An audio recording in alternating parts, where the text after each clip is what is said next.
Jizzaxda dahshatli yong'in sabab odamlar xavf ostida qoldi. Assalomu alaykum, hurmatli tomoshabin, kanalimizga xush kelibsiz. Videodan to'liq xabardor bo'lishni istasangiz, kanalimizga obuna bo'lib, video roliklarimiz ostiga bir dona like va podpisatsiya tugmachalarini bosib qoldiring.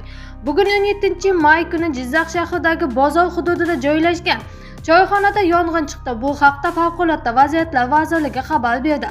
Qayd etilishicha, Jizzax shahar Xalqobod mevkiida joylashgan bozor yaqinidagi choyxonada yong'in sodir bo'lgani to'g'risida Favqulodda vaziyatlar boshqarmasiga xabar tushgan. Shunga ko'ra, ikkita yong'in qutqaruv ekipaji yong'in joyiga yetib borgan. Yong'in soat 13:39 da qo'shib olingan. Hozirda yong'inni bartaraf etish ishlari olib borilmoqda. Qo'shimcha ma'lumot taqdim etiladi, deyiladi xabarda. Eng so'nggi yangiliklardan birinchilardan bo'lib xabardor bo'lishni istasangiz, kanalimizga obuna bo'lib, video roliklarimiz ostiga bir dona like va podpisatsiya tugmachalarini bosib qoldiring.